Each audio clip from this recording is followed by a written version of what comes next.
The very act of trying is the confession that you do not have.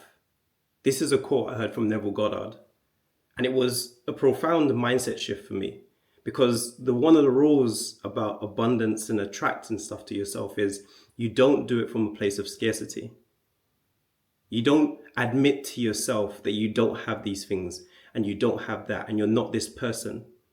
You're supposed to already live like it's already there, like you already have it. And that's the truth.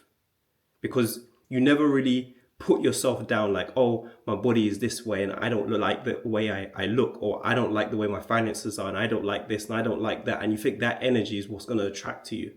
And that's something I had to learn. And I'm still learning it now. That quote I heard, about a couple of days ago now? But I've heard that quote so many times in so many different ways. But you know when you've got to listen to something and read something over and over, and then today it clicks. And this is that day. This was that week that it clicked for me. But it also kind of bubbled up a lot of my limiting beliefs. Because when I had to start like trying to put myself in that place of who I want to be and what I want to be doing, I started to think, well, I can't do that. I'm not qualified. Or I can't do that. That's too much to ask for somebody. Or I can't be that person because I'm this person. When you start putting yourself in the place of comparing the two and then saying, I can't, instead of I am, that changes everything. That is the place where you're realizing you're at A and you want to be at B, and there, the gap. You've now revealed it. That is the self-awareness. And that's a place of control, because before you wasn't aware and now you are. And you can't control what you're not aware of. So now that you are aware of it, it can feel overwhelming and it can feel really daunting and it can feel really heavy, especially while you're still trying to continue with life and responsibilities and be a good friend and be a good partner and be a good husband and be a good father and whatever it might be that your responsibilities are. But I'm telling you that you didn't have this level of awareness, or we didn't have this level of awareness because you wasn't capable, or because we weren't capable. And we really are. And I want you guys to know that, like, on this journey that I'm with you right now, I'm trying to just pour as much of what I have or what I've learned or what I've experienced into these videos, into these conversations with you. Because I feel like my experience matters, and I've gotten to a lot of places and I've done a lot of things. And I feel like it would help you guys. And even that's been a limiting belief for myself. Like, what makes me qualified to make these videos, to charge for coaching, to offer these services, or to say these things? And the reality is, it's just my life. And maybe my quotes or my experience doesn't help everybody, but it helps somebody. And maybe it doesn't change the world, but it changes somebody's world. And I really want that to happen. A lot of the times that we go through our lives, when we read a book, or we listen to a quote, or we read an article, or we listen to a blog, or we hear someone's experience, in reality, we're gaining more awareness through other people. It's like living vicariously through them.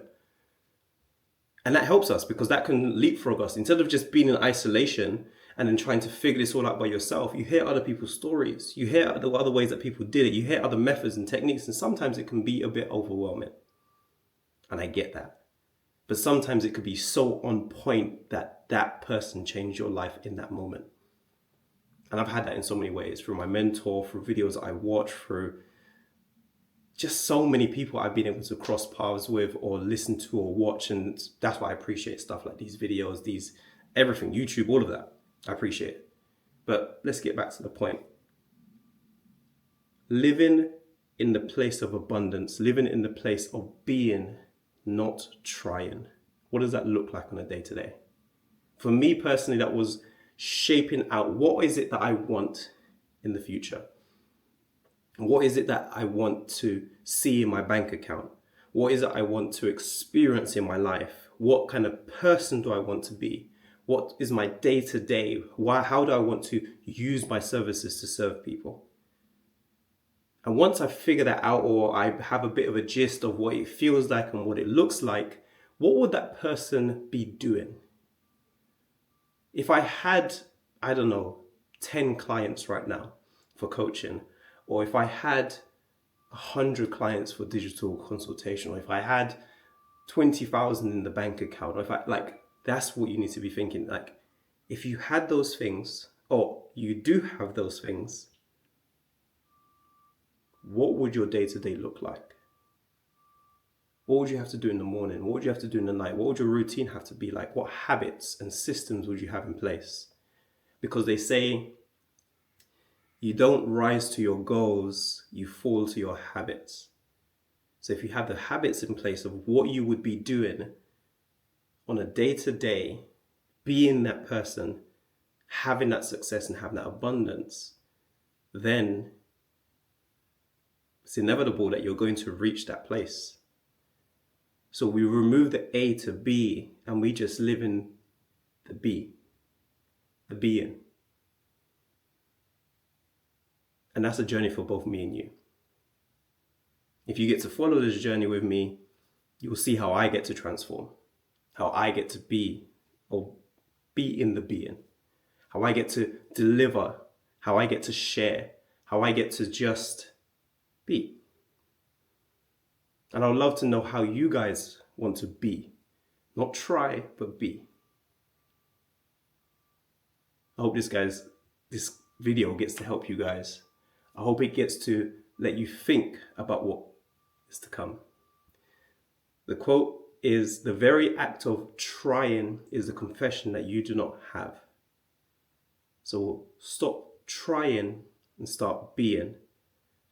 Abundance isn't something that you chase, it's something that you embody, that you already feel whole and full. God already lives in you. The energy already lives in you. We don't get the body we want by putting down the body that we have, because it's the same body that's going to create that dream body that you want, and the dream way you want to feel, it's the same one that you have right now. The same person that's going to be successful, confident, have that money, have those experiences, run that business, is the person you are today. You don't trade. It's not a trade. It is an embodying. It's not a chase after something outside of yourself. You don't chase it outside of yourself. It is an embodying of who you already are. And all you're doing is just unraveling. And I've said it in my previous videos before. You do not need to level up anymore. You do not need to increase what you know. You do not need to learn more, go back to school. You do not need to gain more stuff externally. If what you want is already in your mind and you can already feel and see it, trust me, you are already ready, because it wouldn't come to you if you wasn't ready. So don't question yourself. Don't question the energy around you. Don't question your God. Don't question the fact that you can't, because you already can. And don't think it's only in your power. Trust me, the world can do amazing things for you once you start believing that it's for you, that you are worthy, that you are being, not trying, that you are confident, that you are successful, that you are abundant, that you have that money, the place, the partner, the kids, the experiences, that you are that person. You are him or her. I hope this gets to help you guys. Let me know if you're going to start being. All right, peace.